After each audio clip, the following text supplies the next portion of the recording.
Well, Leonard, I certainly wish you'd have worn your makeup for this interview. Well, I'm not working today, you see, so I carry my street outfit. Wait a minute, you're showing a little emotion there. I'm sorry about that. Now, Mr. Spock hasn't arrived yet. He'll get here soon. Now, tell us a little bit about the character of Mr. Spock. Somebody might have missed a couple of episodes. What planet are you from again? Well, he's a half-breed, actually. You see, his father was from the planet Vulcan, which is a planet in the Earth galaxy, and his mother was an Earthwoman. And his father an ambassador, his mother a teacher, and they met on a scientific mission that they were working on together. The key factor in Spock's makeup is the fact that, aside from the physical makeup, is the fact that his father, being a Vulcan, and the Vulcan people show no emotion. Not that they do not have emotion, they control their emotions, as a result of the fact that they were a warring people, and they decided that it was all based on emotion and caused by emotion. So they decided to eliminate that and become a scientifically logical people, you see. And Spock, as a result, has this inbred attitude about emotion because of his father, and has learned to control himself. Do you have red blood? No, Spock has green blood. Oh, I don't think it's the fact that he doesn't smile. I think there are an awful lot of things that about him that are gratifying and fascinating. The fact that he's intelligent, the fact that he's a controlled individual, he's mature and sophisticated, and I think a lot of people like that. The look of him is fascinating. You know, there are so many things working with this Spock character that I consider myself a very lucky guy. Oh, here's a question.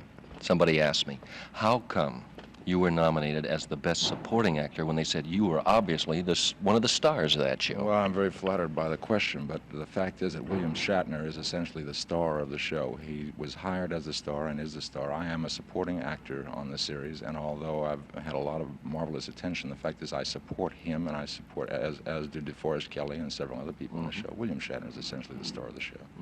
The studio got their money back. They made the pilot, and how long was the pilot originally? Well, we had two pilots. Did you know that? No, I didn't know that. The first pilot was made with Jeff Hunter as the captain of the ship.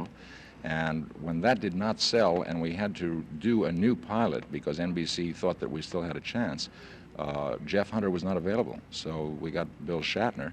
And the material that, which a lot of your audience may not know about, the material that we used in a two-parter called The Menagerie, where we had some sequences with Jeff Hunter within the show. It was kind of a show within a show. That was material from our original pilot. And that original pilot ran, I guess, about an hour and a half. Yeah, because it was done in two parts, so I figured the pilot must have been an hour and a half. That's right, and then we shot some additional material and made a total of 2 hours out of it, you see. You changed your makeup a little bit since then. You had the big furry eyebrows in that pilot. That's right. Spock got a little more refined. We didn't change the ears, but just about everything else was changed. The wardrobe was changed, the haircut was changed somewhat, and the eyebrows were refined. Yeah. You noticed that? Yeah. I understand, Leonard, there's going to be some changes on Mission Impossible next season. For example, we aren't going to use the tape recording on every show? No, that's right. I think the tape recording will be used periodically or spasmodically, whichever the case may be. The apartment, the traditional apartment scene where the assignment is handed out for the mission, I think will be used less frequently. We have a new young lady on the show joining the IMF force, a girl named Leslie Ann Warren, who I'm sure a lot of people know. Cinderella. That's right. That's right. We finally put the golden slipper on her, and she's in the IMF. Right? And my understanding, I haven't seen the scripts yet, to be frank with you, but my understanding is that we will become a lot more personally involved in the stories. There'll be a lot more dealing with our personal lives, dealing with the problems that we encounter ourselves personally, so there won't be quite the mechanical structure that Mission has had in the past. You fell in love last season, I believe. That's right. That's right. That was a beginning. That was a taste of what we might be headed for. I think we're in for an excellent new season. I too am very excited about the new time slot. We're going on an earlier hour on Saturday night at 7:30 in most cities. I think that'll be good because we'll be able to pick up a broader audience. The younger people who'd like to watch the show will be able to see it. Maybe I'll pick up some of the old Star Trek fans. Will Barney be able to use all his electronics now in this? Oh, yeah. Oh, sure. He'll do all those things. Greg Morris is a wizard, you know. He's a genius. He can open a door with a toothpick. Hey, what's going on at Paramount Studios? I hear that the main lot is being turned into a cemetery. Actually, you work out of the old Desilu studios. We were on the old Desilu side, but we are now moving over this season onto the main motion picture, the feature side, which was always, that's where the big guys were that made the big movies, you know.